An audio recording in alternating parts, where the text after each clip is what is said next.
साथियों, गायत्री के दो अर्थ हैं, आप तो एक ही अर्थ समझ पाते हैं।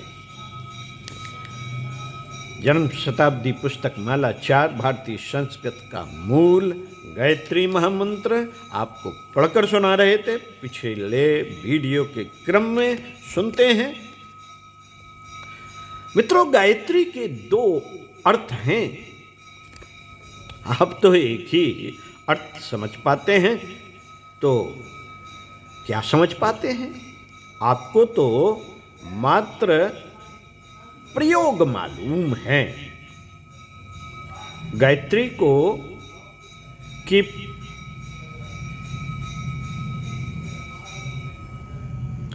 प्रैक्टिस ही मालूम है। गायत्री का जप कैसे किया जाता है, यह क्या है? यह प्रैक्टिस है।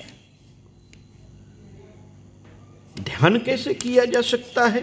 यह प्रैक्टिस है बेटे। प्रैक्टिस अपने आप में पूर्ण नहीं, यह उत्तरार्ध है। तो पूर्वार्ध क्या है? पूर्वार्ध है फिलॉसफी, तत्व ज्ञान। पहला अंश है तत्व ज्ञान। गायत्री एक फिलॉसफी है। फिलॉसफी से क्या मतलब? क्या मतलब? ऋतंभरा प्रज्ञा।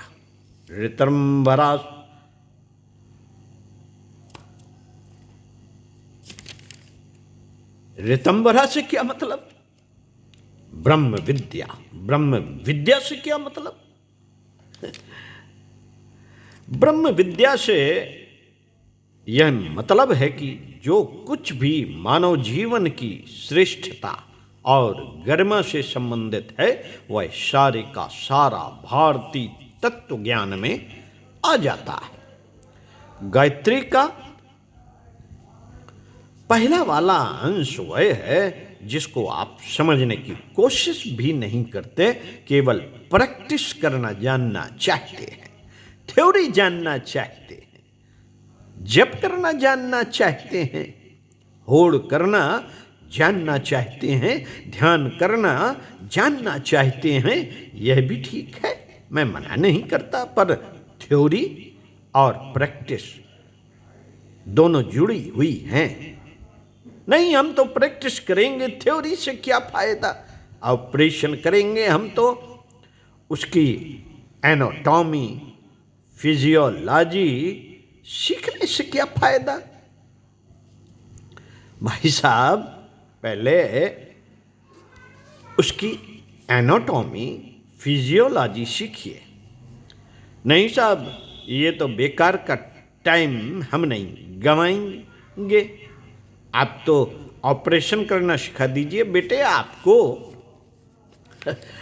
आपको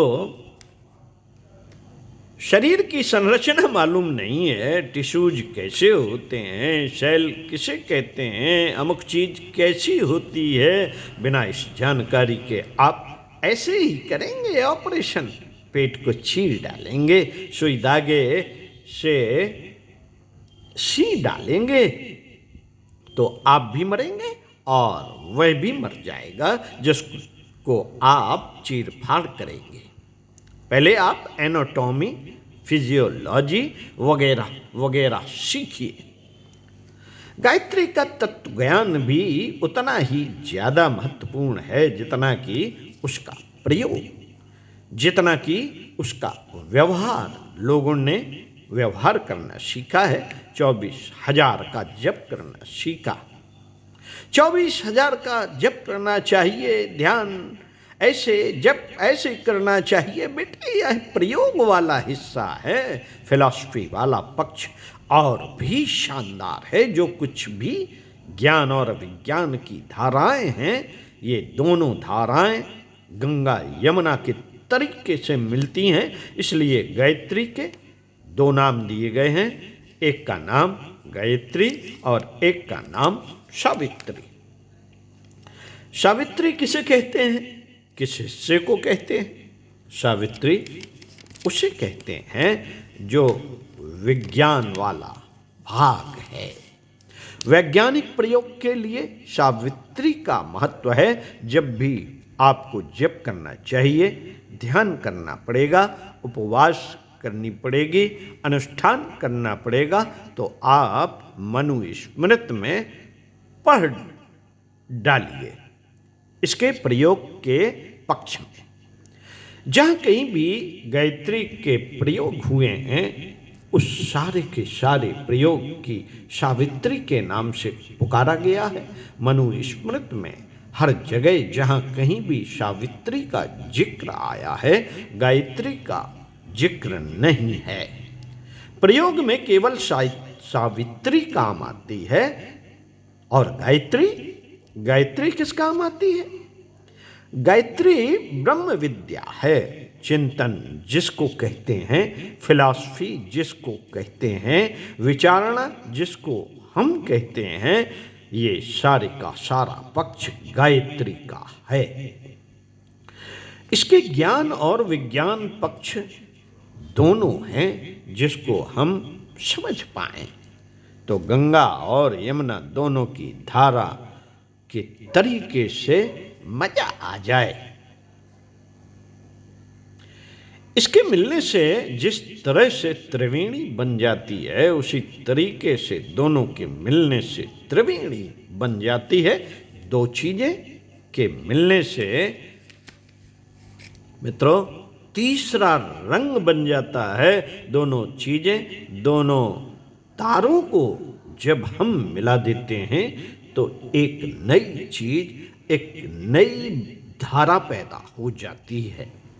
एक नई धारा पैदा हो जाती है। तत्व ज्ञान और उसका प्रयोग, दोनों का उपयोग अगर हम करेंगे तो गायत्री की जो महत्ता और गरिमा है, उसका हम लाभ उठा पाएंगे। तत्व ज्ञान को नहीं समझेंगे, केवल प्रयोग करते रहेंगे, तो परिणाम यह होगा कि जो लाभ होना चाहिए वह काफी नहीं होगा। इसकी फिलॉसफी को समझते रहेंगे, अगर विचारणा करते रहेंगे, आप इन चीजों को समझते रहेंगे, लेकिन उसको जीवन में प्रयोग ना कर सकेंगे, तो भी थोड़ा ही मुनाफा मिल पाएगा।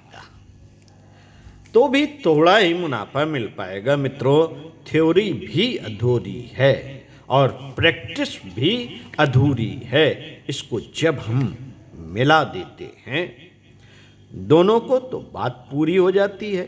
दवा भी अधूरी है और उसका परहेज भी अधूरा है। परहेज हम करेंगे नहीं, नहाएंगे नहीं, कुल्ला करेंगे नहीं। हकीम जी ने दवा बताई है, वह दवा नहीं खाएंगे तो भी गलत, और दवा खाएंगे लेकिन परहेज नहीं करेंगे तो भी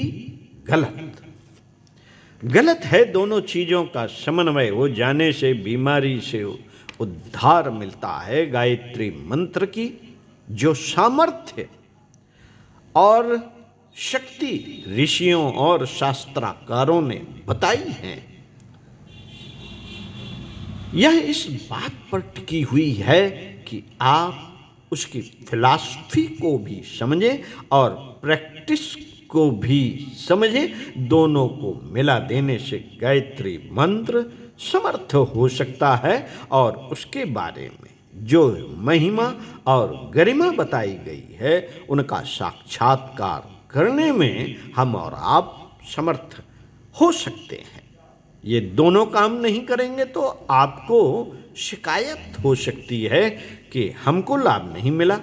आप उसकी फिलॉसफी को भी समझिए, उसकी शिक्षा और प्रेरणा को भी समझिए। जीवन में हमारे किस तरह से उसके आदर्श और सिद्धांतों का समन्वय होना चाहिए, यह भी आप समझिए। प्रवचन श्री राम शर्मा आचार्य। आज की बात समाप्त। ओम शांति।